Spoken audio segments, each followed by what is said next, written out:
Yes. Hello everybody. कैसे हैं आप सब? आई होप आप सब बहुत अच्छे होंगे। हाय, मेरा नाम विनीत काबरा है from Vidyoday education private limited, विद्या का उदय। एंड बहुत सारे फ़ोन कॉल्स आ रहे थे, बहुत सारे मैसेजेस आए, बहुत सारे बच्चों ने मिले, तो बहुत सारे बच्चों ने अपनी प्रॉब्लम्स बताई। Sir, BNS BNSS BNS BNSS BNS BNSS. Sir, ये क्या हुआ है? पूरे के पूरे सीआरपीसी और आईपीसी मतलब क्रिमिनल प्रोसीजर कोड और इंडियन पिनल कोड रिप्लेस कर दिया गया है। And that will be the first time BNS and BNSS would be asked by the institute. और ये जो अटेम्प्ट आने वाला है हमारा जून का, ये सबसे पहला अटेम्प्ट होगा बीएनएस और बीएनएसएस का। सर, क्या पढ़ना है, कैसे पढ़ना है, क्या नया आया है, क्या क्या चीजें चेंज हुई है आईपीसी से सीआरपीसी से, किस तरीके से बीएनएस बीएनएसएस बदल गया है? सर, बहुत कंफ्यूजन हो रहा है, बहुत टेंशन हो रहा है। तो दोस्तों, टेंशन बिल्कुल मत लो। मैं यहाँ पे इस लेक्चर में अगले एक या दो लेक्चर या मैक्सिमम 3 लेक्चर्स में आपके लिए बीएनएस और बीएनएसएस की प्रॉब्लम पूरी तरीके से सॉल्व करने वाला हूं। पूरी तरीके से ये प्रॉब्लम आपकी रिजॉल्व हो जाएगी। चूंकि पहली बार इंस्टीट्यूट पूछेगा, तो दैट वुड बी पॉसिबल कि भैया बहुत अच्छा खासा वेटेज आएगा। तो हमें बहुत फोकस करना है बीएनएस एंड बीएनएसएस पे। सब कुछ नया है और इंस्टीट्यूट पहली बार में अगले एक दो अटेम्प्ट तक इसके ऊपर बिल्कुल जबरदस्त फोकस रखने वाला है। So without wasting any time, हम जल्दी से पढ़ते हैं कि क्या है ये बीएनएस एंड बीएनएसएस।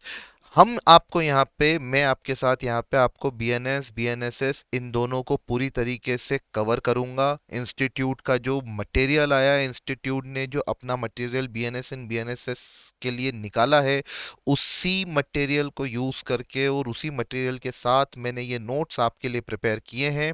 और ये नोट्स आपको वीडियो के साथ डिस्क्रिप्शन में इसकी पीडीएफ भी मिल जाएगी। So you will able to download that PDF and learn from that. आपको बहुत हेल्पफुल रहेगा एग्जाम में, राइट?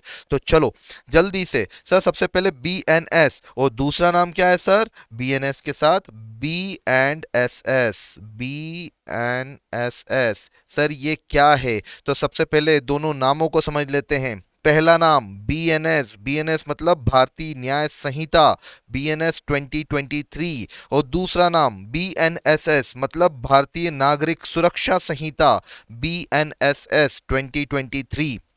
ये दो चीजें नई आई हैं। इन दोनों ने रिप्लेस किसको किया है बेटा?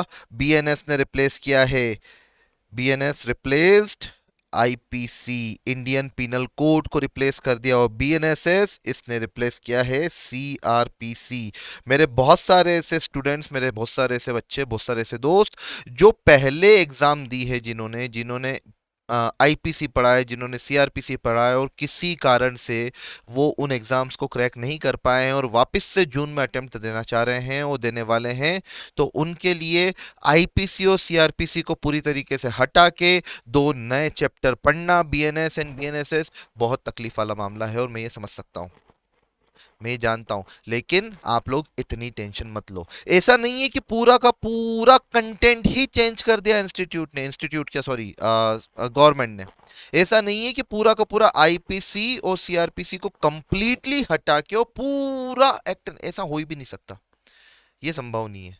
क्योंकि फ्रेमवर्क तो वही रहने वाला है। कुछ कुछ चीजें नई आई हैं, कुछ कुछ चीजें चेंज हुई है बीएनएस में। तो अगर आपने आईपीसी और सीआरपीसी पढ़ रखा है, बहुत अच्छी बात है। ये वीडियो लेक्चर्स आप देखेंगे तो आपको पूरी तरीके से मदद मिल जाएगी कि क्या आईपीसी और बीएनएस में सेम रखा है, क्या सीआरपीसी और बीएनएसएस में सेम रखा है, और क्या क्या चीजें चेंज हुई है, क्या क्या नए अमेंडमेंट्स आए हैं, ये हमें यहाँ पे समझ में आ जाएगा, राइट?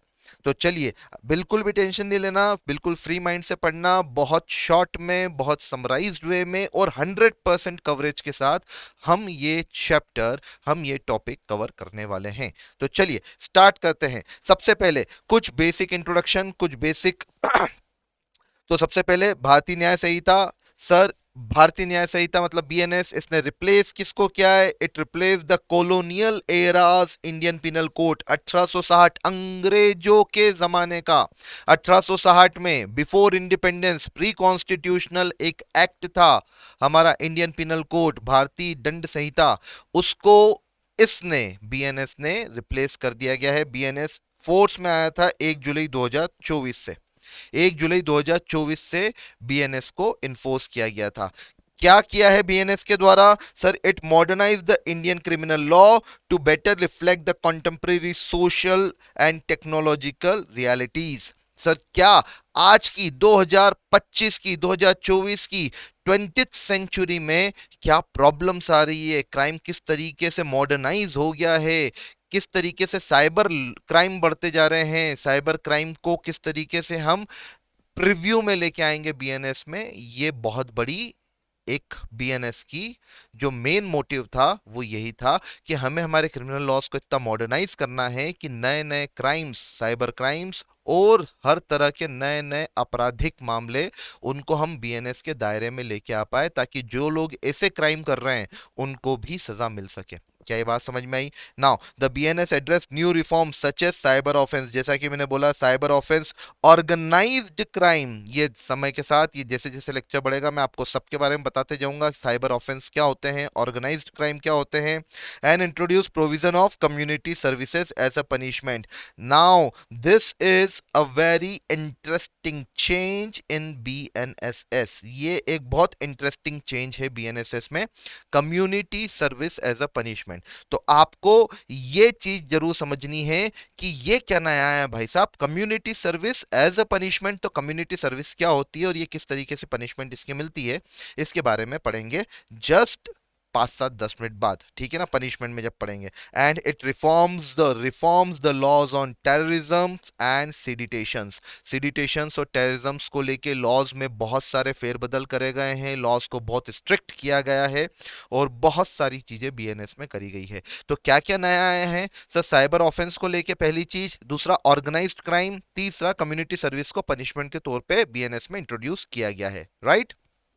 चलिए नेक्स्ट बात बेटा, generally now while crime is generally seen as wrong against the society, bns distinguish the criminal offense which is wrong against the society and civil offense which is harm to the individual. now यहाँ पे एक चीज और आपको बता दूं कि दो तरह के गलत कार्य होते हैं, एक क्राइम, दूसरा ऑफेंस, ठीक है ना। क्राइम या क्रिमिनल ऑफेंस, अगर मैं बोलूं तो क्रिमिनल ऑफेंस का मतलब होता है अ क्राइम और serious wrong against the society at whole. पूरी सोसाइटी के खिलाफ अगर आप कोई गलत काम करेंगे, या आप पूरी सोसाइटी के खिलाफ अगर आप कोई एक्शन लेंगे, या आपका एक्शन अगर किसी एक व्यक्ति के लिए भी है बट सोसाइटी को आपके उस एक्शन से खतरा है, तो ये क्रिमिनल ऑफेंस माना जाएगा। और दूसरा सिविल रॉन्ग, सिविल रॉन्ग मतलब रॉन्ग टू द इंडिविजुअल, किसी एक इंडिविजुअल को आप हार्म पहुंचाते हैं तो इसको सिविल रॉन्ग के तहत कवर किया जाता है। तो सर, आप थोड़ा सा इसको और एलिब्रेट कर दीजिए और डिस्टिंग्विश इसमें क्रिएट कर दीजिए। तो बेटा सीधी सी बात है, देखो मैं आपको बताता हूं, हम एग्जांपल लेते हैं मर्डर का। सपोज करो ए ने बी की हत्या कर दी, ए मर्डर्ड बी, ए ने बी को मार दिया, ठीक है। तो सर, आपने अभी बोला है कि सोसाइटी के अगेंस्ट में काम करना है, यहां पे तो ए ने बी के अगेंस्ट में कोई सा एक्ट किया है, रॉन्ग किसके अगेंस्ट में किया है, ए मर्डर्ड बी, तो ए ने बी के अगेंस्ट में मर्डर किया है, तो इसको हम क्रिमिनल रॉन्ग कैसे मान ले, ये तो सिविल रॉन्ग हुआ ना हमारी डेफिनेशन के हिसाब से। बेटा आपका सोचना बिल्कुल सही है, लेकिन मुझे एक बात बताओ कि अगर कोई व्यक्ति, अगर इस मानसिकता का व्यक्ति है, अगर इस मेंटेलिटी का व्यक्ति है कि वो व्यक्ति अगर किसी का खून कर सकता है, किसी का मर्डर कर सकता है, किसी की जान ले सकता है, तो मुझे एक बात बताओ, अगर ऐसे व्यक्ति को हमने सीरियस पनिशमेंट नहीं दी, ऐसे व्यक्ति को हमने लाइफ इंप्रिजनमेंट नहीं दी, ऐसे व्यक्ति को अगर कोर्ट ने सीरियस जो कैपिटल पनिशमेंट है, हमारी कैपिटल पनिशमेंट, वो नहीं दी, और ऐसे व्यक्ति को अगर थोड़े से मुआवजे के चक्कर में या जुर्माने के चक्कर में अगर आपने वापस से सोसाइटी में छोड़ दिया, तो हो सकता है कि जो व्यक्ति किसी एक की एक बार जान ले ले, वो वापस से किसी दूसरे व्यक्ति की भी जान ले सकता है, वो व्यक्ति किसी दूसरे व्यक्ति को भी जान से मार सकता है। और यही रीजन है कि मर्डर, रेप, डकैती, ये क्राइम बहुत सीवियर नेचर के क्राइम होते हैं और इनको सोसाइटी एट लार्ज के अगेंस्ट में क्राइम माना जाता है, क्योंकि ऐसे किसी भी एक्ट को हमारी सोसाइटी जो है वो क्या नहीं कर सकती बेटा, एक्सेप्ट नहीं कर सकती। मर्डर, रेप, ऐसे किसी भी क्राइम को कोई भी सिविलाइज सोसाइटी एक्सेप्ट नहीं कर सकती। तो अगर आप सिविलाइज सोसाइटी में रहते हैं, आप एक समाज में रहते हैं और आप समाज में कोई सा ऐसा कृत्य कर देते हैं, समाज में कोई सा ऐसा एक्ट कर देते हैं जिससे कि समाज का जो बैलेंस है वो बैलेंस डगमगा सकता है, तो ऐसे सारे ऑफेंसेस को हम क्या मानेंगे, it is the wrong against the society and it will be treated as the criminal offence, right. So now BNS use the term offence. BNS में ऑफेंस वर्ड यूज किया जा रहा है इंस्टेड ऑफ क्राइम। क्राइम शब्द BNS में defined नहीं है, but offence शब्द डेफिनेटली बीएनएस में डिफाइंड है। आगे Bharatiya Nyaya Sanhita is substantive law of crime, it defines the act which constitute. Next, अब इसके बाद मैं आपसे बात करता हूं, तो हम यहां पे बात करते हैं कि sir BNS, just a minute, मैं आपके लिए एक नोटबुक खोल लेता हूं ताकि मैं ज्यादा बेहतर तरीके से आपको यहां पे एक्सप्लेन कर सकूं, राइट। सो अब लॉ दो तरह के होते हैं सर। कौन से दो तरह के? एक होते हैं सब्सटेंटिव लॉ, दूसरे होते हैं प्रोसीजरल लॉ।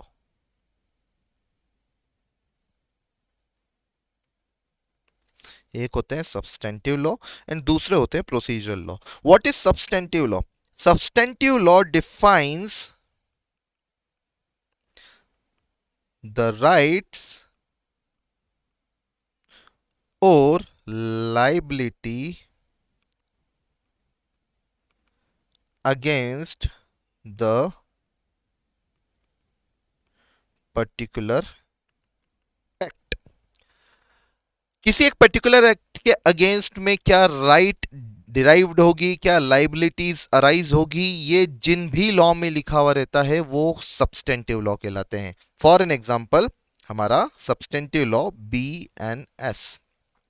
अब बीएनएस में क्या लिखा हुआ है? बीएनएस में लिखा हुआ है कि साहब, इफ अगर किसी व्यक्ति ने रेप किया, अगर किसी व्यक्ति ने मर्डर जैसा कोई ऑफेंस किया, तो भारतीय न्याय संहिता में उसके लिए हमने capital punishment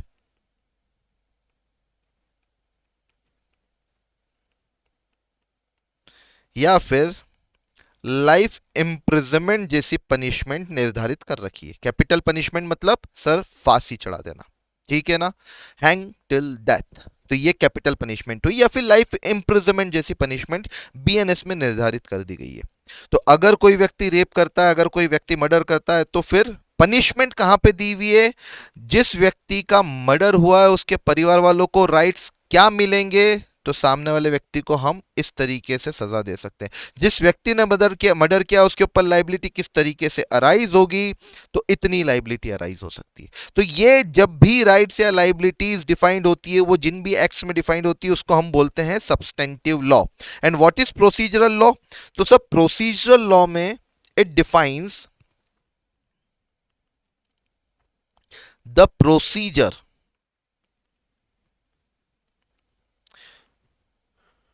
to be followed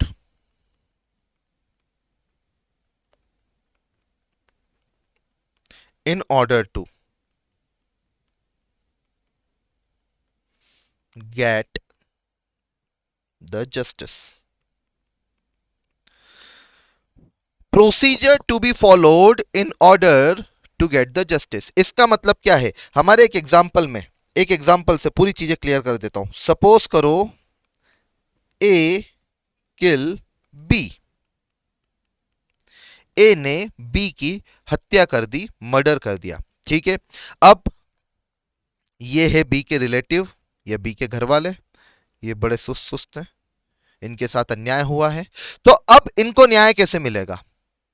तो सबसे पहले सर, अगर कोई किसी व्यक्ति का मर्डर कर देता है तो उस मर्डर की सजा या तो कैपिटल पनिशमेंट होगी या लाइफ इंप्रिजनमेंट होगी। ये लिखा हुआ है आपके सब्सटेंटिव लॉ में, मतलब बीएनएस में। लेकिन इनको न्याय मिलेगा कैसे? ऐसा तो है नहीं कि ये बी के रिलेटिव एक्स है, मिस्टर एक्स, ये जाएंगे और ए के गले में एक फंदा बांधेंगे और फंदा बांध के ए को लटका देंगे फांसी पे। ऐसा तो नहीं हो सकता, ये तो संभव नहीं है, ये खुद कानून अपने हाथ में नहीं ले सकते मिस्टर एक्स। तो इनके पास क्या तरीके हैं, इनके पास क्या राइट्स हैं? तो इनके पास राइट्स, जिस प्रोसेस से गुजर के इनको न्याय मिलेगा वो प्रोसेस कहां पे बताई जाती है? वो पूरी प्रोसेस प्रोसीजर लॉज में बताई जाती है। तो इन्हें सर, इन्हें कोर्ट के पास जाना पड़ेगा, कोर्ट के पास जाना पड़ेगा, कोर्ट में इन्हें एक केस फाइल करना पड़ेगा। केस फाइल करने के बाद कोर्ट इनकी बात सुनेगा, हियरिंग रखेगा, ट्रायल रखेगा और उसके बाद इन्हें कुछ एविडेंस पेश करने पड़ेंगे। एविडेंस पेश करने के बाद जाके कोर्ट को ऐसा लगेगा कि हाँ ए गुनहगार है, तो फिर कोर्ट क्या करेगा? ए को सजा सुना देगा और ए को फिर या तो फांसी या फिर लाइफ इम्प्रिजनमेंट के लिए जेल भेज देगा। फांसी देना या लाइफ इम्प्रिजनमेंट के लिए जेल भेजना, यह अधिकार सिर्फ कोर्ट का है। कोई प्राइवेट इंडिविजुअल व्यक्ति इन सब चीज़ों को करके कानून को अपने हाथ में नहीं ले सकता है। बट ये जो प्रोसीजर फॉलो करनी पड़ेगी, ये प्रोसीजर हमारी कहाँ पे दी हुई है? One need to follow this procedure and this procedure is defined, this procedure is defined under BNSS। ये प्रोसीजर कहां पे डिफाइंड है बेटा? BNSS में डिफाइंड है, भारतीय नागरिक सुरक्षा संहिता 2023 में डिफाइंड है। BNS ने किसको रिप्लेस किया है? BNS ने रिप्लेस किया है CRPC को। CRPC is being replaced by BNSS। क्या ये बात समझ में आ गई? तो आई होप सब्सटेंटिव लॉ और प्रोसीजरल लॉ दोनों में डिफरेंस आपको बहुत अच्छे से समझ में आ गया होगा। यू विल अवेयर कि क्या डिफरेंस होता है सब्सटेंटिव लॉ में। So substantive law, it defined what constitute an offense, lays down the punishment for same, and lays down certain principle of criminal law. The procedural law through which BNS is implemented is Bharatiya Nagrik Suraksha Sanhita। BNS consists 20 chapters and 358 sections. BNS में कितने sections है? Total 358 sections है। और कितने chapters हैं sir? 20 chapter में ये बटा हुआ है। ठीक है, भारतीय नागरिक सुरक्षा संहिता की थोड़ी सी बात कर ले तो it's aim to consolidate and amending the law related to criminal procedure. It replace the Criminal Procedure Code 1973। ठीक है ना, यहां पे क्रिमिनल प्रोसीजर कोड 1973 को रिप्लेस किया गया है और मेन एम क्या था? Consolidating and amending the criminal procedures under CrPC को अमेंड करके उसको रिप्लेस करके बीएनएसएस लेके आए। तो आई प्रिज्यूम गाइस कि एक basic structure BNS and BNSS का हमें क्लियर हो गया होगा। सब्सटेंटिव लॉ क्या होते हैं, प्रोसीजरल लॉ क्या होते हैं, इन दोनों के बीच का डिफरेंस हमें क्लियर हो गया होगा। और बीएनएस में, बीएनएस को बनाते समय जो लॉ मेकर्स थे उनका इंटेंशन क्या रहा होगा, ये भी हमें क्लियर हो गया होगा। लॉ मेकर का इंटेंशन मॉडर्नाइज तरीके से जो क्राइम हो रहे हैं, चाहे वो साइबर ऑफेंस हो, चाहे वो ऑर्गेनाइज्ड क्राइम हो, इन सब को ध्यान में रख के इन्होंने एक नया एक्ट तैयार किया गया है जिसका नाम बीएनएस रखा गया है। श्योर, चलिए आगे बढ़ते हैं। नाउ बीएनएसएस के जुरिस्डिक्शन की बात करते हैं। तो Bharatiya Nyaya Sanhita BNS defines its jurisdiction in terms of territorial and extra territorial reach. Territorial and extra territorial reach. Sir BNS कहां कहां पे अप्लाई हो रहा है? बीएनएस कहां कहां पे अप्लाई हो रहा है? तो इसके लिए इन्होंने दो तरह की टेरिटरीज की बात करी है। पहली इंट्रा टेरिटोरियल जुरिस्डिक्शन, दूसरा extra territorial jurisdiction. Now what is intra territorial jurisdiction? Intra territorial jurisdiction का मतलब होता है with in the India territory, India के अंदर, with in India, with in India. अगर कोई सा भी ऑफेंस होता है और वो ऑफेंस इंडिया की टेरिटरी में होता है, मतलब भारत की जमीन पे होता है या भारत के जल में होता है या भारत की हवाओं में होता है। सर ये क्या बात हुई, ये क्या बोल रहे हो? जल में होता है, हवाओं में होता है, जमीन का तो समझ में आता है। बेटा इंडिया सिर्फ और सिर्फ लैंड एरिया तक सीमित नहीं है। इंडिया को हमने इंडियन टेरिटोरियल वाटर्स में भी बांटा है। ठीक है ना, हमारे लैंड एरिया से अप टू 12 नॉटिकल माइल जितना भी समुद्र है वो भी इंडिया के तहत ही कवर होता है। तो हम हमारा जुरिस्डिक्शन वहां तक फैलाते हैं। तो सपोज करो इंडिया की लैंड पे कोई अपराध नहीं हुआ है, लेकिन इंडिया से 1 नॉटिकल माइल गोवा के समुद्र में किसी एक व्यक्ति ने दूसरे व्यक्ति को मार दिया, तो क्या वहां पे बीएनएस अप्लाई नहीं होगा? बिल्कुल होगा, वो भी इंडियन टेरिटरी में ही आता है। अब इंट्रा जुरिस्डिक्शन क्या बोलता है? इंट्रा जुरिस्डिक्शन ये बोलता है कि अगर क्राइम कमिट हो रहा है, अगर क्राइम कमिट हो रहा है इंडिया की टेरिटरी में, अगर क्राइम कमिट कहां हो रहा है? इंडिया की टेरिटरी में, तो कोई फर्क नहीं पड़ता कि जो ऑफेंडर है वो इंडियन सिटीजन है या फॉरेनर है। हमें कोई फर्क नहीं पड़ता कि ऑफेंडर इंडियन सिटीजन है या फॉरेनर है। अगर क्राइम इंडिया की टेरिटरी में कमिट हो रहा है तो वो बीएनएस के तहत बिल्कुल पनिशेबल होगा। कोई फर्क नहीं पड़ता कि वो ऑफेंडर जिसने क्राइम किया है वो हमारा खुद के भारतीय देश का भारतीय नागरिक है या फिर कोई विदेशी है। ठीक है ना? फॉर एन एग्जाम्पल, सपोज करो mister Richard, he is an Russian person. Mister Richard जो है वो रशिया के एक सिटीजन है, रशिया के रेसिडेंट है। उन्होंने इंडिया में आके गोवा में जाके और वहां पे ड्रग्स सप्लाई करी, वहां पे कोकेन सप्लाई करी। नाउ ड्रग्स सप्लाई करना, कोकेन सप्लाई करना, हीरोइन सप्लाई करना, ये इंडिया में क्राइम की डेफिनेशन में आता है। हम यहाँ पे ये सब चीजें सप्लाई नहीं कर सकते। मैरिजुआना सप्लाई करना, ये सब क्राइम की डेफिनेशन में आता है। अब वो मिस्टर रिचर्ड जो भले ही फॉरेनर हैं लेकिन इंडिया में आके अगर ऐसी कोई क्रिमिनल एक्टिविटी कर रहे हैं, कोई बात नहीं, पुलिस उन्हें पकड़ के और उन्हें सजा मिलेगी बीएनएस के तहत। ठीक है?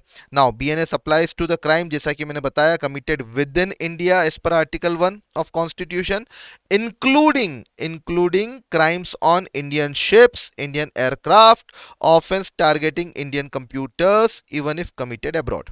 अब यहां पे इंट्रा टेरिटोरियल में क्या क्या कर दिया? सर कोई इंडियन शिप पे कोई ऑफेंस हुआ है, बीएनएस अप्लीकेबल। इंडियन एयरक्राफ्ट में कोई ऑफेंस हुआ है, BNS applicable. Sir Indian computer resource को छेड़छाड़ करने की कोशिश करी गई है, चाहे वो ऑफेंडर बाहर ही क्यों ना बैठा हो, अब्रॉड में ही क्यों ना बैठा हो, बट अगर उसने इंडियन कंप्यूटर रिसोर्सेस को छेड़छाड़ करने की कोशिश भी करी है, हमें उसके ऊपर बीएनएस अप्लाई करना है, उसके ऊपर बीएनएस लग जाएगा। तो ये हो गई इंट्रा। इंट्रा मतलब within India. Extra territorial jurisdiction का मतलब क्या होता है? Sir it applies when the crime occurs outside India but the offender is subject to Indian law. Crime India के बाहर हुआ है, क्राइम इंडिया के बाहर हुआ है, इंडियन टेरिटरी के बाहर, लेकिन जो ऑफेंडर है वो इंडियन लॉज के तहत कवर होता है, तो ऐसे में बीएनएस उसके ऊपर भी लग जाएगा। फॉर एन एग्जाम्पल देखो यहाँ पे लिखा हुआ है, BNS lays out this jurisdiction allowing Indian court to try crimes committed beyond India by anyone including the foreigners. हमारा बीएनएस भारतीय कोर्ट्स को ये परमिशन देता है, उन्हें ये अलाउ करता है कि इंडियन कोर्ट्स ट्राई कर सकते हैं ऐसे सारे ऑफेंसेस को, ऐसे सारे क्राइम्स को जो कि कमिटेड बियॉन्ड इंडिया हुए हैं, मतलब इंडिया के बाहर हुए हैं, किसी ने भी किए हो, चाहे वो इंडियन सिटीजन्स हो या कोई भी हो, इंक्लूडिंग फॉरेनर्स हो। लेकिन अगर वो एक्ट इंडियन लॉज के तहत क्राइम माना गया है, इंडियन लॉज के तहत ऑफेंस माना गया है, और उन ऑफेंस के कारण इंडिया को या इंडिया के किसी सिटीजन को कोई भी हानि पहुंची है, that will be covered under the extra territorial jurisdiction of BNS. ये एक्स्ट्रा टेरिटोरियल जुरिस्डिक्शन में कवर हो जाएगा। लेकिन यस, ध्यान रखना दोस्तों, दो तरह की एग्जम्पशंस दे रखी है, दो तरह के लोगों को एग्जम्पशंस दे रखी है। Exemptions as per article 361(2) of Indian constitution, immunity for criminal proceedings against the president and governors.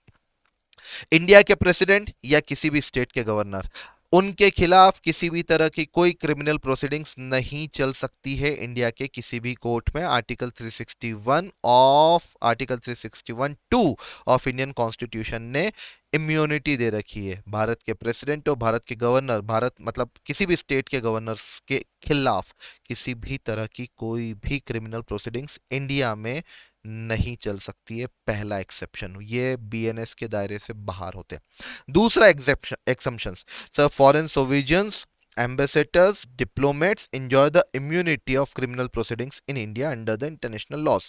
Foreign sovereigns, sir किसी दूसरे देश के राजा महाराजा, किसी दूसरे देश से आए हुए डिप्लोमेट्स, किसी दूसरे देश के एम्बेसडर्स, जैसे कि बहुत सारी अलग अलग कंट्रीज की एम्बेसीज हैं इंडिया में। न्यू दिल्ली में आप जाओगे तो आपको हर अलग अलग कंट्रीज की एम्बेसीज मिलेगी। यहाँ पे फॉर एन एग्जांपल यूएसए की एम्बेसी, तो यूएसए की गवर्नमेंट ने यहाँ पे उनके कोई डिप्लोमेट्स को यहाँ पे प्लेस किया है, इंडियन एम्बेसडर बना के भेजा है, और वो इंडिया से यूएसए के टर्म्स को ध्यान में रखते हुए काम करते हैं। इंटरनेशनल लॉस के तहत foreign sovereign, foreign ambassadors and diplomats को कंप्लीट इम्यूनिटी मिली हुई है क्रिमिनल प्रोसीडिंग्स से। मतलब कि अगर कोई फॉरेन एम्बेसडर्स हैं, अगर कोई यूएस एम्बेसडर्स हैं, अगर उन्होंने किसी तरह का कोई क्राइम कर भी दिया तो भी इंडिया में बीएनएस में उनके खिलाफ कोई भी क्रिमिनल प्रोसीडिंग्स नहीं चल सकती है भाई साहब।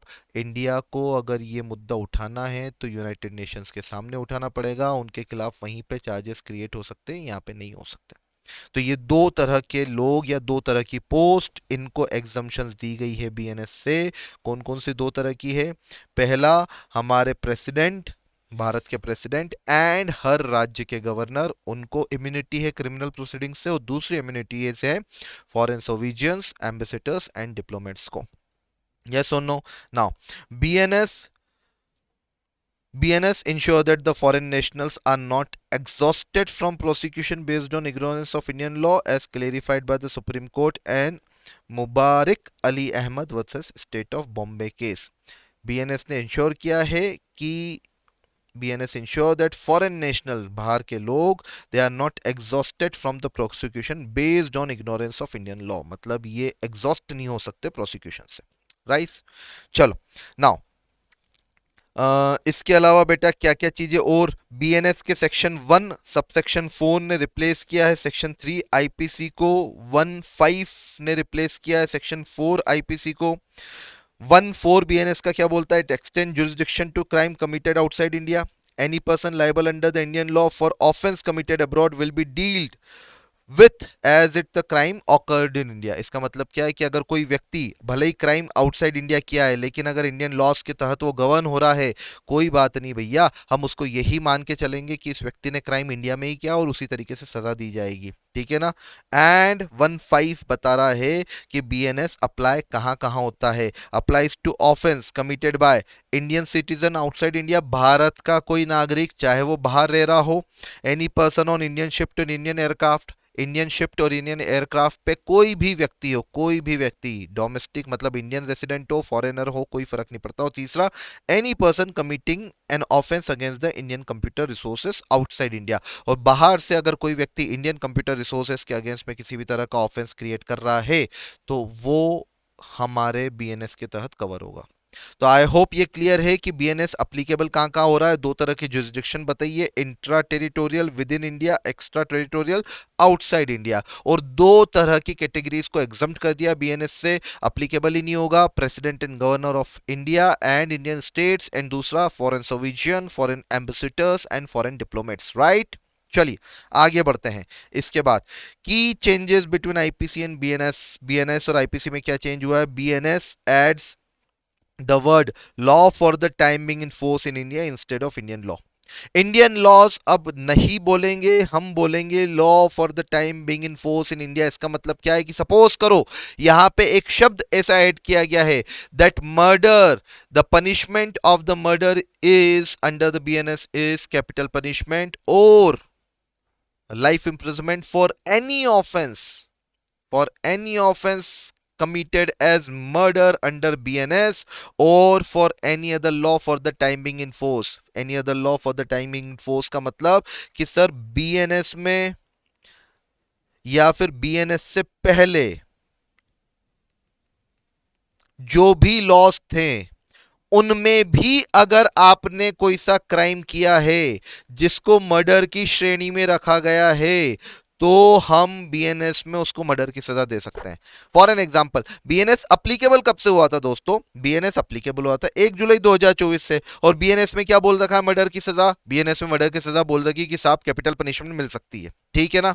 अब हम क्या, एक शाना व्यक्ति, एक चतुर चालाक व्यक्ति, उसने क्या बोला, उसने बोले मैंने एक व्यक्ति का मर्डर करा। बोले कब करा भैया? बोले 31 दिसंबर 2023 को करा है। कब करा है? 31 दिसंबर 2023। अब वो बात सामने आई है, अब 2025 में वो बात सामने आई है। बीएनएस अप्लाई हुआ था 2024 1 जुलाई से, उसने इसके पहले ही मर्डर कर दिया। और बीएनएस में लिखा हुआ है कि मर्डर की सजा क्या है? मर्डर की सजा मौत है या फिर लाइफ इंप्रिजनमेंट है। अब वो व्यक्ति कोर्ट में आके ये बोलता है कि बोले भाई साहब मैंने बीएनएस के अंदर क्राइम नहीं किया, बीएनएस तो अप्लाई जुलाई से हुआ था, जुलाई 24 से। मैं तो क्राइम दिसंबर 23 में करके बैठा हूं, तो मेरे को बीएनएस के तहत आप कैसे सजा दे सकते हो? कानून, कोर्ट क्या बोलेगा? कोर्ट ये बोलेगा कि बीएनएस में लिखा हुआ है law for the time being in force in India. इसका मतलब कि या तो बीएनएस में कोई क्राइम किया हो आपने, या फिर बीएनएस से पहले कोई भी लॉ इंडिया में जो अप्लीकेबल था, अगर उसके तहत भी उसे क्राइम के डेफिनेशन में लाया गया था, तो हम उसके लिए भी आपको यहां पे सजा दे देंगे। करेक्ट। तो क्या आईपीसी में भी मर्डर को क्राइम माना गया है? जी माना गया है। तो बस फिर बीएनएस में उसको सजा मिल जाएगी, चाहे मर्डर पहले क्या हो बाद में क्या हो, कोई फर्क नहीं पड़ता। राइट। और सेक्शन 24 इलास्ट्रेशन है, उसमें any place outside India replace Uganda शब्द था, तो युगांडा शब्द को इन्होंने any place outside India replace कर दिया, बट ये इतना इंपॉर्टेंट नहीं है, इसको जाने दो। डन।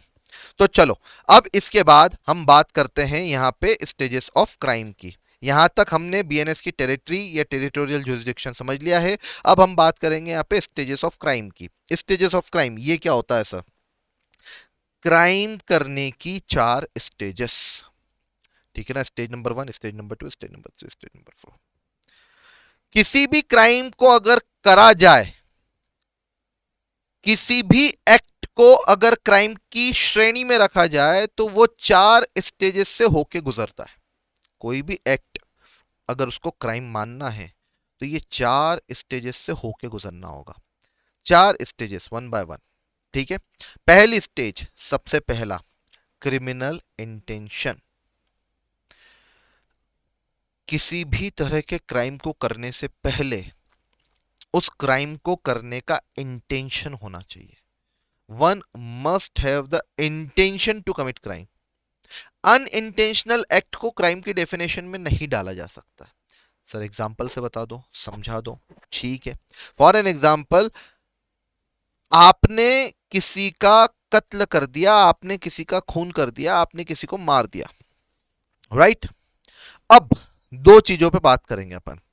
सर मैंने किसी को मार दिया, क्या मेरा इंटेंशन था उसको मारने का? क्या मेरी सोच उसको मारने की ही थी? कि मैं घर से निकला, मैंने हथियार खरीदा, मैंने बंदूक खरीदी और मैंने सीधे जाके उसके सिर पे गोली मार दी, मैंने उसको मार दिया, मेरा इंटेंशन मारने का ही था, तो इसे बोला जाता है क्रिमिनल इंटेंट। दूसरा, सर मैं तो अच्छा भला जा रहा था, मेरा मतलब सीधे से जा रहा था, मैंने किसी को कोई छेड़ा नहीं, कुछ नहीं करा, कोई एक व्यक्ति आया, उसने आके मुझे मारने की कोशिश करी, ही ट्राई टू किल मी, और मैंने अपने डिफेंस में वो झुमा झपटी हुई, थोड़ी सी झड़प हुई, थोड़ा सा खींचातानी हुई, और उसके हाथ में जो हथियार था वो गलती से उसके ऊपर चल गया और वो व्यक्ति मर गया। मेरा इंटेंशन मारने का नहीं था। My intent was not to kill that person, it was a pure act of self defence. ये पूरी तरीके से सेल्फ डिफेंस का एक्ट है। मेरा इंटेंशन कभी उस व्यक्ति को मारने का था ही नहीं। तो अगर मेरा इंटेंशन मारने का नहीं था, इसका मतलब यह है कि I did not have the criminal intent. The stage 1 of crime, the criminal intention was missing, so it will not constitute a crime. और जब वो क्राइम माना ही नहीं जाएगा, जब वो ऑफेंस माना ही नहीं जाएगा, तो मुझे सजा नहीं होगी।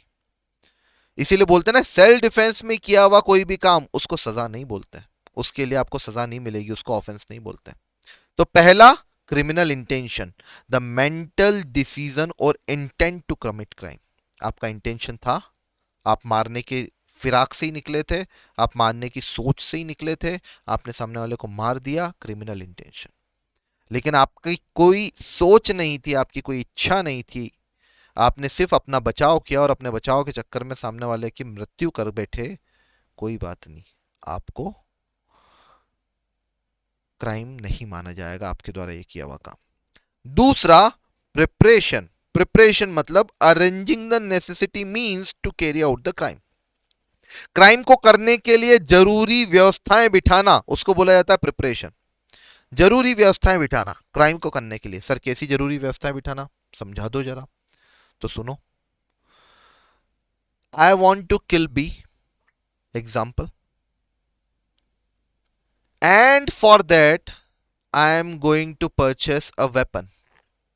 मैं बी को मारना चाहता हूं, मतलब क्रिमिनल इंटेंट है, स्टेज नंबर 1 क्लियर है। दूसरा, मैं उसको मारने के लिए प्रिपरेशन कर रहा हूं। प्रिपरेशन कैसे? सर वेपन खरीदने जा रहा हूं या वेपन खरीद रहा हूं, that is stage number 2। Arrange the necessary means to carry a crime.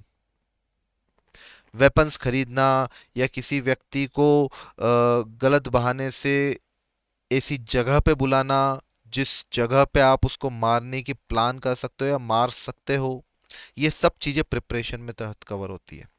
So preparation is second stage. Preparation पे बात सिर्फ तभी आएगी जब क्रिमिनल इंटेंशन हो गया। मुझे एक बात बताओ, प्रिपरेशन कर काय के लिए रहे हो? क्राइम को करने के लिए प्रिपरेशन कर रहे हो। तो क्राइम को करने के लिए प्रिपरेशन कर रहे हो, मतलब ये तो बाय डिफॉल्ट है भाई साहब कि आपका क्रिमिनल इंटेंशन होगा ही होगा। तो स्टेज 1 क्लियर है, स्टेज 1 क्लियर है, क्रिमिनल इंटेंट है, तभी तो प्रिपरेशन कर रहे हो ना। So first criminal intention, second preparation. Third, attempt. Third is attempt. Attempt का मतलब आपने क्राइम अटेम्प्ट कर दिया, चाहे वो फुल्ली कंप्लीट हुआ हो या नहीं हुआ हो, चाहे क्राइम हो भी पाया हो या नहीं हो पाया हो, लेकिन आपने कोशिश कर ली अटेम्प्ट करने की। अटेम्प्ट का मतलब होता है कोशिश। आपने कोशिश कर ली ना क्राइम करने की, that is the third stage. ठीक है ना। सर मेरा इंटेंशन था मिस्टर बी को मारने का, मैं मिस्टर बी को मारने के लिए मैं दुकान पे गया, मैंने एक नाइफ खरीदा या मैंने एक रिवॉल्वर खरीदी, बंदूक खरीदी, गोलियां खरीदी, इंटेंशन था मिस्टर बी को मारने का। मैं मिस्टर बी के सामने गया, मैंने उनके सामने बंदूक रखी, बंदूक से गोली चला दी, लेकिन गोली सन मिस्टर बी के कान के पास में से चली गई। मिस्टर बी मरे नहीं, मतलब क्राइम नहीं हुआ, बट मैंने उनको मारने का अटेम्प्ट कर दिया, कोशिश कर दी। तो ये स्टेज नंबर 3 होती है, attempt. Attempt to commit crime, stage number 3, attempt to commit crime. Crime को करने की कोशिश कर देना, ये भी पनिशेबल है। क्राइम करना ही पनिशेबल नहीं है, क्राइम को करने की कोशिश करना ये भी पनिशेबल है। और फोर्थ, सर फोर्थ तो एक्चुअली कमीशन ऑफ क्राइम, मतलब यहां पे तो आपने क्राइम कमिट कर दिया, क्राइम को अकम्प्लिश कर लिया। The crime is fully carried out and completed, that is the stage number 4। The crime is fully carried out and completed, commission of crime. क्या ये बात समझ में आई? तो ये 4 चीजें हैं, ये 4 स्टेजेस है। पहली स्टेज क्रिमिनल इंटेंशन, दूसरी स्टेज प्रिपरेशन, तीसरी स्टेज अटेम्प्ट, चौथी स्टेज कमीशन ऑफ क्राइम। पहला क्रिमिनल इंटेंट रखना, क्रिमिनल सोच रखना। दूसरा क्राइम को करने के लिए ऑल नेसेसरी मींस को अरेंज करना, प्रिपरेशन करना। तीसरा क्राइम को अटेम्प्ट कर देना, अगर अटेम्प्ट करते टाइम क्राइम हो गया तो फोर्थ स्टेज पे भी आ जाओगे, अकम्प्लिशमेंट। आपने मिस्टर बी को मारने के लिए गोली चलाई, उससे अगर बी मर गया तो आपने फोर्थ स्टेज तक का क्राइम कर दिया है। और अगर बी नहीं मरा, बच गया, तो फोर्थ स्टेज का क्राइम नहीं हुआ है, बट थर्ड स्टेज तक का क्राइम तो फिर भी हो ही गया है। क्या ये बात क्लियर है? तो ये 4 स्टेजेस है, इन्हों को यहाँ पे एलोबरेट किया है। सबसे पहले क्रिमिनल इंटेंट की बात करें तो criminal intention is the conscious desire to commit an act और specific purpose, although law does not punish mere thoughts or intention if intention leads to an act causes the harm। इसका मतलब क्या है कि क्रिमिनल इंटेंशन मतलब conscious Dzire, सोची समझी इच्छा, किसी एक स्पेसिफिक काम को करने की सोची समझी इच्छा, किसी भी एक स्पेसिफिक काम को करने की, लेकिन सिर्फ क्रिमिनल इंटेंशन रखना कानूनी तौर पे पनिशेबल नहीं है। सिर्फ क्रिमिनल इंटेंशन रखना, उसका कारण सिंपल सी बात है ना, प्रूफ कैसे करोगे? It is very difficult to proof in the court that I had a criminal intention. कैसे प्रूफ करोगे? मेरे मन में है अभी कोई एक व्यक्ति है, उसके ऊपर मेरे को बहुत खुन्नस आ रही है, बहुत गुस्सा आ रहा है, निपटा दूंगा उसको किसी दिन। अब क्या तुम मुझे कोर्ट में क्रिमिनल प्रूफ कर पाओगे? मेरे मन में, मेरे दिमाग में उस व्यक्ति के खिलाफ गुस्सा, खुन्नस, चाह रहा हूं उसको किसी भी तरीके से उसको हटाया जाए, उसको निपटाया जाए। लेकिन क्या मेरा ये इंटेंशन कोर्ट में प्रूफ किया जा सकता है? ऐसा नहीं किया जा सकता है। कैसे करेंगे? आप खुद के खिलाफ तो गवाही दोगे नहीं, तो हम कैसे प्रूफ करेंगे? एक चीज, क्रिमिनल इंटेंशन, सिर्फ क्रिमिनल इंटेंशन रखना, it is not punishable as it is very difficult to prove.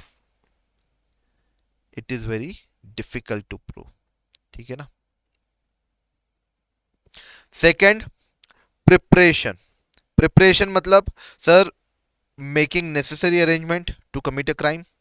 While preparation isn't usually punishment, but some cases it is punishable by court for a serious crime like this. Second की बात करें तो second होता है preparation. Preparation का मतलब हम समझ में आया, making necessary arrangement, necessary arrangement को तैयार करना. तो क्या सर प्रिपरेशन भी एक तरीके का क्राइम है, या प्रिपरेशन, सिर्फ प्रिपरेशन करने के लिए सजा मिल सकती है? यूजुअली नहीं मिलती है. यूजुअली नहीं मिलती है. तुम किसी को मारने के लिए चाकू लेके आए, प्रिपरेशन, लेकिन अभी तक मारा नहीं. ये कैसे प्रूव होगा कि उस चाकू से तुम किसी को मारने ही वाले हो? कैसे प्रूव होगा? नहीं प्रूव हो सकता. वो चाकू सर मेरे को आज भेल बनानी थी, मैं प्याज काटने के लिए लाया चाकू, ओनियन स्लाइस करने के लिए लाया. प्रूव नहीं हो सकता. क्या ये बात समझ में आई? You bought a gun, licensed gun, तुम्हारे पास लाइसेंस है, तुमने लाइसेंस गन खरीदी, खरीद सकते हो. इससे क्या प्रूव होगा कि क्या तुम किसी को मारने वाले हो? नहीं, सेल्फ डिफेंस, लाइसेंस है.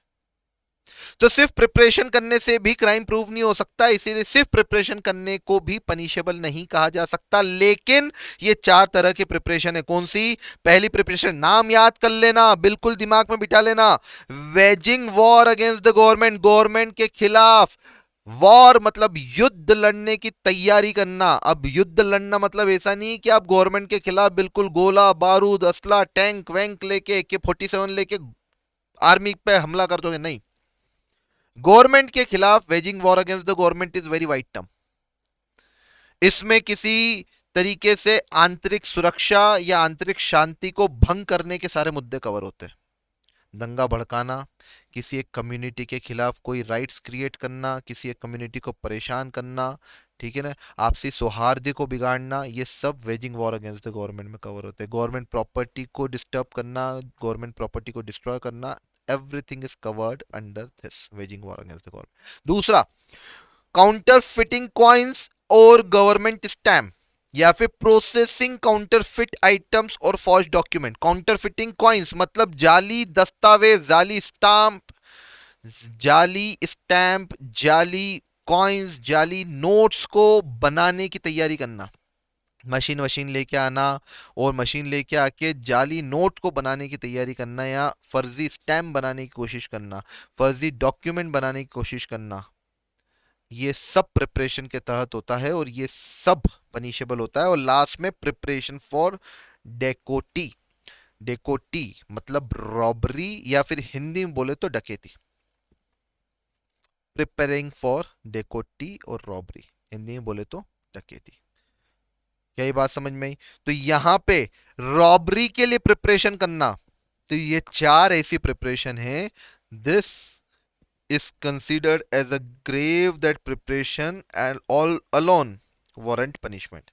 ये सीरियस नेचर ऑफेंस है चारों, और सिर्फ इनकी प्रिपरेशन करने से ही आपको BNS में पनिशमेंट मिल सकती है. डन. तो ये 4 पनिशमेंट याद करने वाली है। सबसे पहले कौन कौन सी? Waging war against the government, counterfeiting coins and government stamp, तीसरा प्रोसेसिंग काउंटरफिट आइटम्स और फॉर्ज डॉक्यूमेंट, और चौथा प्रिपेयरिंग फॉर द डेकोटी या डकैती। यस। तीसरा बेटा पॉइंट नंबर 3, अटेम्प्ट करना। Now attempt is punishable offence as it seems the primary stage of commission of crime. आपने किसी को गोली चलाई, गोली चला के वो बच गया, उसको गोली नहीं लगी, तो क्या गोली चलाने पे आपको माफ करते हैं? अटेम्प्ट तो किया था ना, ये तो किस्मत अच्छी थी सामने वाले की कि बच गया। अगर नहीं बचता तो ऐसे केस में sir attempt is also punishable offence under BNS. ठीक है ना? बट यहां पे आपको कुछ चीजें ध्यान रखनी है। क्या चीजें ध्यान रखनी है सर? बीएनएस में ऐसा बताया गया है, बीएनएस में अटेम्प्ट ऑफ ऑफेंस को 4 कैटेगरी में डिस्ट्रीब्यूट किया गया है, 4 कैटेगरी में बांटा गया है। सब पहले कैटेगरी जहां पे अटेम्प्ट को ट्रीट किया गया है एज अ ऑफेंस। इसका मतलब कि सर अगर ऑफेंस कर देते तो जो सजा मिलती वो सेम की सेम सजा आपको अटेम्प्ट करने पे भी मिलेगी, कम ज्यादा नहीं मिलेगी। ऑफेंस के लिए भी वही सजा और अटेम्प्ट के लिए भी वही सजा, दोनों की सेम सजा है। Category number 1। कैटेगरी नंबर 2, जहां पे अटेम्प्ट करने की सजा रिस्पेक्टिवली कम है ऑफेंस करने की सजा से। जहां पे ऑफेंस करने की मैक्सिमम सजा मिल सकती है, सीवियर पनिशमेंट मिल सकती है, वहां पे अटेम्प्ट करने की थोड़ी सी कम पनिशमेंट मिलेगी। एग्जांपल्स भी बता दूंगा मैं सबके। बट ये कैटेगरी नंबर 2 है, यहां पे अगर ऑफेंस कर दिया तो सजा बहुत भारी है, लेकिन अटेम्प्ट करा और ऑफेंस नहीं हुआ तो थोड़ी सजा कम मिलेगी। ठीक है ना? एग्जाम्पल बता देता हूं इसका, जैसे कि रेप, जैसे कि मर्डर। अगर आपने रेप या मर्डर कर दिया, ऑफेंस हो गया, सजा कितनी है बेटा? लाइफ इंप्रिजनमेंट या फिर कैपिटल पनिशमेंट मतलब डेथ। लेकिन अटेम्प्ट टू रेप या attempt to murder maximum 10 years। Rape किया नहीं, रेप करने के लिए अटेम्प्ट किया आपने, अटेम्प्ट टू रेप, तो यहां पे अटेम्प्ट करने की सजा 10 साल की है, और अगर आपने रेप कर दिया होता तो उसकी सजा लाइफ इंप्रिजनमेंट थी। तो ये कैटेगरी नंबर 2, जहां पे अटेम्प्ट की सजा थोड़ी सी कम है ऑफेंस कमिट करने से। तीसरा कैटेगरी नंबर 3, कैटेगरी नंबर 3 क्या कहती है? कैटेगरी नंबर 3 बोलती है here attempt is not punishable but offence is punishable. Attempt is not punishable और ऑफेंस पनिशेबल है। कैटेगरी नंबर 3 जहां पे अटेम्प्ट पनिशेबल नहीं है, और इस कैटेगरी नंबर 3 में सिर्फ एक ही तरह का ऑफेंस माना गया है, एक ही तरह का ऑफेंस बताया गया है, सुसाइड। क्या बताया गया है? सुसाइड सिर्फ। और सुसाइड करने के लिए भी बीएनएस में तो पनिशमेंट है भैया, सुसाइड अटेम्प्ट करने के लिए। मतलब ये तो क्या बात हो गई कि एक व्यक्ति जो अपने जीवन से बहुत त्रस्त है, भयंकर त्रस्त है, उसने क्या सोचा है कि मैं आत्महत्या कर लेता हूँ, सुसाइड कर लेता हूँ, यार परेशान हो गया हूं मैं मेरे जीवन से, सो आत्महत्या कर लेता हूँ, सुसाइड कर लेता हूँ। सुसाइड कर लिया मतलब ऑफेंस कर लिया, कोई फर्क नहीं पड़ता ना, उसका तो राम नाम सत्य हो गया, जय श्री कृष्ण हो गया, तो अब तो खत्म। लेकिन अगर गलती से बच गया तो बीएनएस क्या बोलता है? बीएनएस बोलता है, बोले तुमने एक क्राइम को अटेम्प्ट कर लिया है, अब हम तुमको सजा देंगे। तो व्यक्ति बोलता है पहले ही तो जीवन से त्रस्त, मरना चाहा मर भी नहीं पाया, बच गया तो अब तुम सजा दे रहे हो। तो बीएनएस तो ये बोलता है, लेकिन इंडिया में ऐसा होता नहीं है। एक एक्ट का नाम बता रहा हूं मैं, मेंटल हेल्थ एक्ट 2017। और मेंटल हेल्थ एक्ट 2017 क्या बोलता है? इसमें लिखा हुआ है, इसमें एक लाइन लिखी हुई है, मैं थोड़ा सा आपको लॉ पढ़ना भी सिखा देता हूं। Not with anything content for any other law for the time being enforced.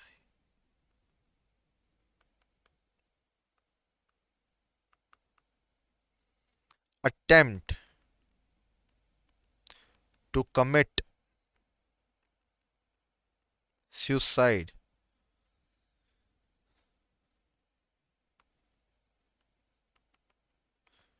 is not punishable. इसका क्या मतलब है कि not with standing anything content for any other law for the time being in force, किसी भी दूसरे law में कुछ भी लिखा हो कोई फर्क नहीं पड़ता, attempt to commit suicide punishable नहीं इंडिया में। ये कौन बोल रहा है? मेंटल हेल्थ एक्ट बोल रहा है 2017। क्लियरली लिखा हुआ है कि किसी भी दूसरे लॉ में कुछ भी लिखा हो, किसी भी दूसरे लॉ मतलब बीएनएस में कुछ भी लिखा हो, उससे कोई फर्क नहीं पड़ता। मेंटल हेल्थ एक्ट ये बोल रहा है, ये ओवरराइडिंग इफेक्ट ले रहा है बीएनएस से कि अगर सुसाइड को कमिट किया है तो उसके लिए भाई साहब पनिशमेंट कुछ भी नहीं है, क्योंकि पहले ही तो वो व्यक्ति मेंटल हैरेसमेंट से होकर गुजर रहा होगा और उसको भी आप फिर आप और पनिशमेंट दे दो, तो that is not true, that is not good. तो ये तीसरा है जहां पे इन्होंने स्पेसिफिकली सुसाइड को कवर किया है। और अब मैं आता हूं यहां पे इसके चौथे पॉइंट पे, ये यहां पे अब जगह नहीं बची तो मैं यहां पे 4 लगा के स्टार लिख रहा हूं और यहां पे इसको कवर कर रहा हूं, where no separate punishment to commit या to attempt the offence is defined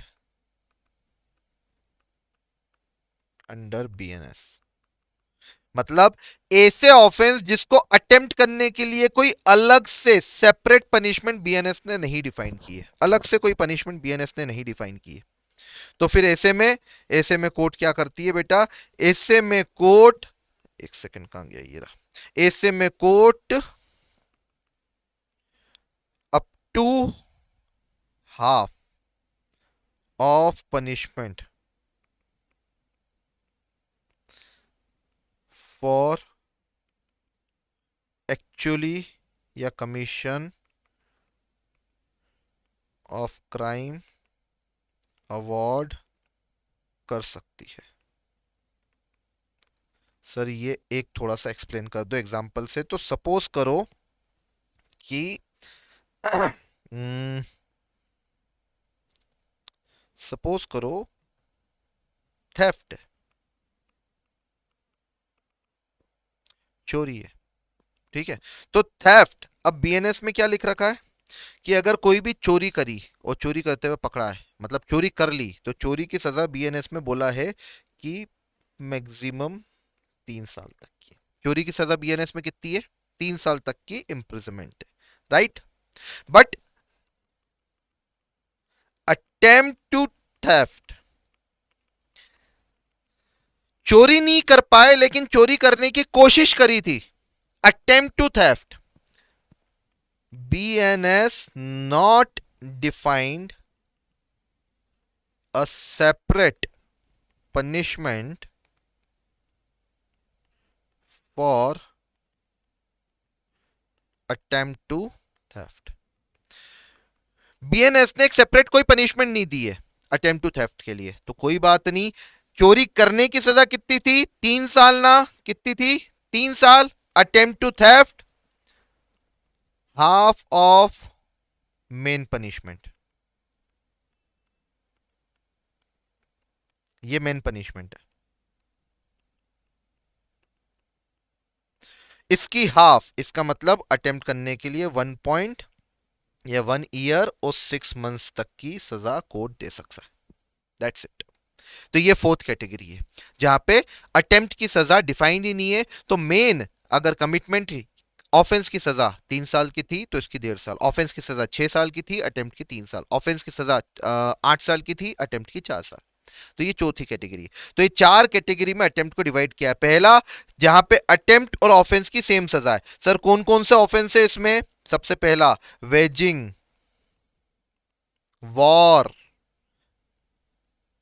against the government, अगर गवर्नमेंट के अगेंस्ट में वॉर स्टार्ट कर देते हो, तो अगर स्टार्ट कर दिया, ऑफेंस कमिट कर दिया, तो भी वही सजा। और आपने कोशिश भी कर ली, भले ही आप स्टार्ट नहीं कर पाए, वॉर नहीं कर पाए, लेकिन वॉर की तैयारी कर ली, वॉर की कोशिश कर ली, तो भी वही सजा, सेम सजा है।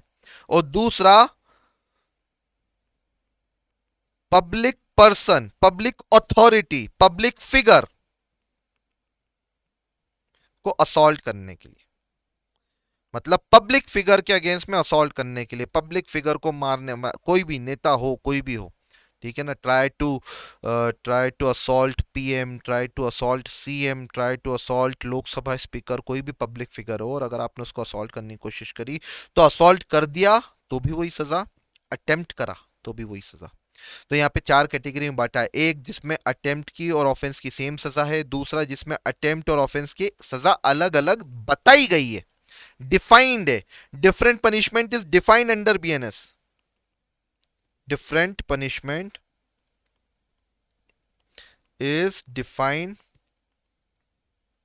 Under BNS. तीसरा, स्पेशली सुसाइड, स्पेसिफिकली, जहां पे अटेम्प्ट के लिए सजा बीएनएस ने तो दी थी, लेकिन मेंटल हेल्थ ने अटेम्प्ट के लिए सजा माफ करवा दी है। और चौथा, जहां पे कोई सेपरेट पनिशमेंट नहीं है, तो फिर वहां पे जो एक्चुअल कमीशन है, एक्चुअल कमिशमेंट के लिए जो मेन पनिशमेंट है, उसका हाफ तक के अटेम्प्ट में सजा मिल सकती है। तो ये चारों पॉइंट अपन ने यहाँ पे कवर करे हैं। Same punishment for the offence and attempt, separate punishment. तीसरा, attempt to commit suicide, attempt without specific punishment. तो यहाँ पे जैसा मैंने बोला, reduce sentence up to half of the punishment.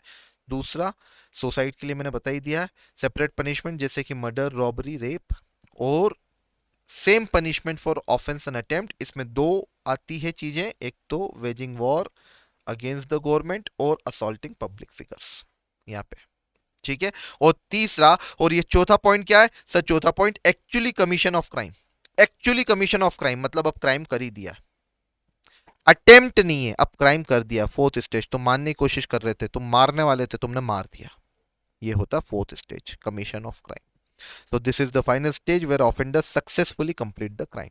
Yes, so ये चार स्टेजेस है बेटा, चार स्टेजेस ऑफ क्राइम हम मानते हैं। पहली स्टेज क्रिमिनल इंटेंशन, एक क्रिमिनल इंटेंट रखना। दूसरी स्टेज प्रिपरेशन करना। तीसरी स्टेज अटेम्प्ट करना। और चौथी स्टेज कमीशन ऑफ क्राइम। और इन चारों को बहुत बेहतर तरीके से हमने यहाँ पे डिफाइन कर लिया है। तो आई होप अब इसमें कोई डाउट नहीं आएगा आप लोगों को, ये चारों स्टेजेस आप समझ में आ गए हैं। इंपॉर्टेंट क्वेश्चन है, एग्जाम टाइम में पूछा जाता है, इंपॉर्टेंट, राइट। चलिए, अब इसके बाद बात करते हैं बेटा types of punishment which is defined under BNS. BNS में किस किस तरह की पनिशमेंट जो है वो डिफाइन कर रखी है। तो just a minute, let me drink some water first.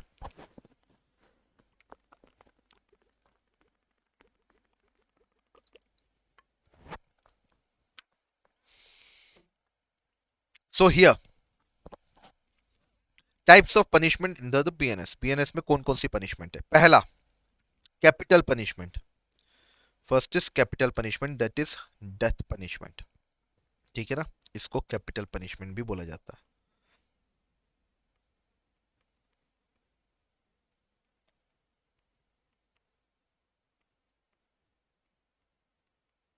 First is capital punishment, death punishment, ठीक है ना। Imposed only in the rarest of the rare case, बिल्कुल rarest of the rare case में यह पनिशमेंट दी जाती है, ऐसा सुप्रीम कोर्ट का रूलिंग है। Bachcha Singh versus state of Bachan Singh versus state of Punjab 1980 में सुप्रीम कोर्ट ने बोला है कि death punishment is the rarest of the rare case punishment. हर केस में नहीं दी जा सकती है, ये बिल्कुल rarest of the rare case में होनी चाहिए डेथ पनिशमेंट, राइट। कौन कौन से ऑफेंस है जो पनिशेबल बाय डेथ है अंडर बीएनएस? बीएनएस में से कौन कौन से ऑफेंस को कैटेगराइज किया है जिनमें डेथ पनिशमेंट दी जा सकती है? तो पहला मर्डर, दूसरा डेकोटी विथ मर्डर, मतलब डकैती भी करी और डकैती करते टाइम किसी की हत्या भी कर दी। तीसरा, waging war against the government of India. Fourth, abetting mutiny. Abetting mutiny का मतलब सौहार्द बिगाड़ने की कोशिश, माहौल खराब करने की कोशिश। म्यूटिनिटी का मतलब अबेटिंग म्यूटिनिटी। अबेटिंग का मतलब आप किसी को क्या कर रहे हो बेटा, सामने वाले पर्सन को आप इनकरेज कर रहे हो, ठीक है ना। तीसरा बेटा, एक second,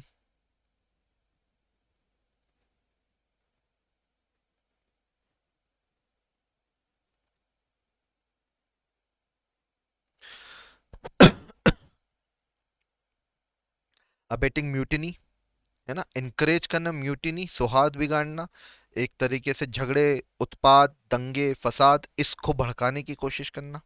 giving false evidence resulting in death, interesting, आपने किसी व्यक्ति के खिलाफ कोई फॉल्स एविडेंस दिया है, कोई झूठ बोला है, कोई झूठे तथ्य, कोई झूठे सबूत आपने पेश किए हैं, और आपके झूठे तथ्यों के कारण किसी व्यक्ति को डेथ की पनिशमेंट दे दी गई है।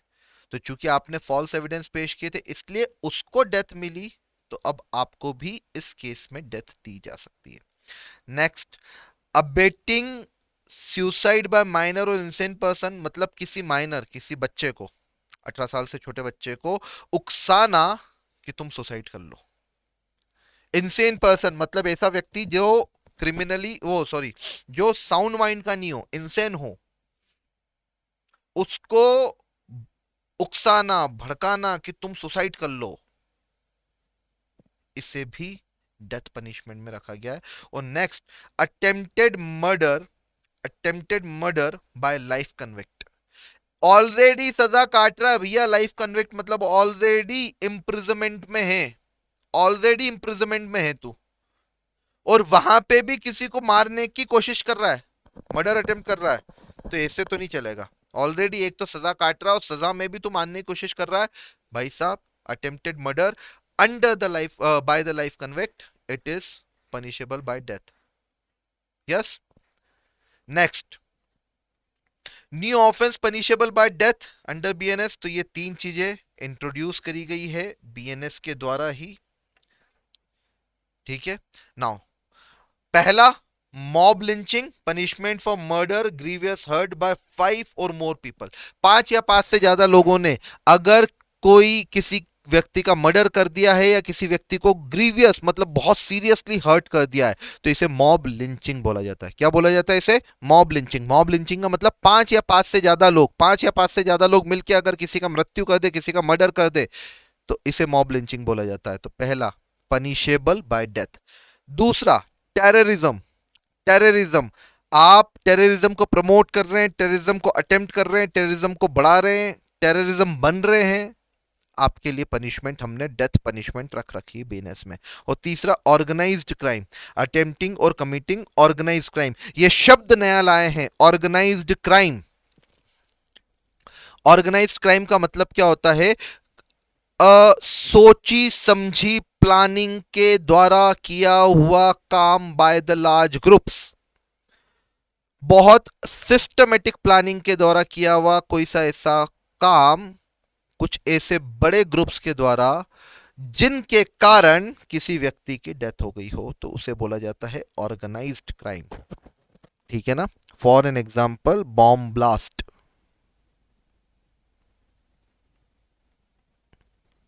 इन मुंबई,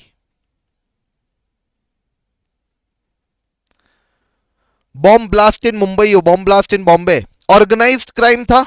बहुत प्लानिंग के तहत 7-8 अलग अलग जगहों पे जाके पहले बॉम्ब प्लांट करना, फिर उन सब का टाइमर एडजस्ट करना, फिर एक साथ सब जगह बम फटना और उसमें बहुत सारे लोगों की मृत्यु हो जाना, that will be treated as organised crime, और उसके लिए सजा मिलेगी। कौन सी? डेथ। तो डेथ पनिशमेंट ये सब तो पहले भी थे, murder, dacoity with murder, waging war against the government, abetting mutiny, giving false evidence, या अटेम्प्टिंग सुसाइड, या फिर attempted murder by life convict, ये तो सब पहले भी थे। ये तीन नए नाम बीएनएस में इंट्रोड्यूस किए गए। मॉब लिंचिंग, मॉब लिंचिंग का मतलब किसी की मृत्यु या किसी की हत्या कर देना या किसी को सीरियसली या ग्रीवियसली हर्ट कर देना 5 या उससे ज्यादा लोगों के द्वारा, इसको मॉब लिंचिंग बोला जाता है। 5 लोगों ने मिलकर किसी एक व्यक्ति की हत्या कर दी, मॉब लिंचिंग के तहत कवर होगा। दूसरा, टेररिज्म, डिफाइन करने की जरूरत नहीं है, आप सबको मालूम है टेररिज्म में क्या क्या चीजें कवर होती है। तीसरा, ऑर्गेनाइज्ड क्राइम। ऑर्गेनाइज्ड क्राइम मतलब एक क्राइम को बहुत सिस्टमेटिक प्लानिंग के साथ किसी बड़े ग्रुप के द्वारा किया गया हो, तो उसे ऑर्गेनाइज्ड क्राइम बोला जाता है। राइट। दूसरा, इंप्रिजनमेंट, लाइफ इंप्रिजनमेंट मतलब जीवन भर जेल में काटोगे। दूसरी इंप्रिजनमेंट जो सेकंड नंबर की सीरियस इंप्रिजनमेंट है डेथ के बाद, वो है लाइफ इंप्रिजनमेंट। तीसरा, इंप्रिजनमेंट। इंप्रिजनमेंट लाइफ इंप्रिजनमेंट नहीं है, 5 साल 7 साल 10 साल तक की जेल सजा, जेल में भेजना। तो ये दो तरह की होती है, एक रिगोरियस होती है और एक सिंपल होती है। रिगोरियस मतलब हार्ड लेबर के साथ, पत्थर तुड़वाएंगे तुमसे जेल में, सिर्फ और सिर्फ जेल में दामाद बना के नहीं बिठाएंगे बेटा, पत्थर तुड़वाएंगे तुमसे जेल में, इसे बोला जाता है रिगोरियस इम्प्रिजमेंट। हार्ड लेबर के साथ जेल देना, इसे बोला जाता है रिगोरियस इम्प्रिजमेंट। और दूसरा simple imprisonment without hard labour, यहाँ पे सिर्फ जेल में बंद कर दिया जाता है, बस कोई पत्थर उत्थर नहीं तुड़वाए जाते। क्या ये बात समझ में? Fourth, forfeiture of property. कोई व्यक्ति है, अगर वो क्राइम कर रहा है, वो क्राइम करके वो भाग गया सपोज करो इधर उधर, उसको हम जेल में नहीं डाल पा रहे, कोई बात नहीं, कोर्ट ऑर्डर कर सकता है कि उसकी सारी प्रॉपर्टी जो है वो क्या करो, फॉरफिट करो। सारी प्रॉपर्टी क्या करो उसकी, फॉरफिट कर दो उसकी प्रॉपर्टी। और फॉरफिट मतलब जब्ती कर लो, जब्ती करने के बाद उसके ऊपर कोई कॉम्पनसेशन भी पे नहीं करना है, मतलब सरकार फ्री में आपकी प्रॉपर्टी हड़प लेगी कोर्ट के आदेश से, इसे बोला जाता है forfeiture of property. Right. Next, next fine. Fine मतलब मॉनेटरी पेनल्टी। फाइन का मतलब क्या बेटा, मॉनेटरी पेनल्टी देना। मॉनेटरी पेनल्टी का मतलब सर कुछ भी आपको सजा सुना देना कि भैया 5,000 रुपए का जुर्माना, 10,000 रुपए का जुर्माना, इसको बोला जाता है फाइन। तो ये छोटे मोटे केसेस में होता है फाइन।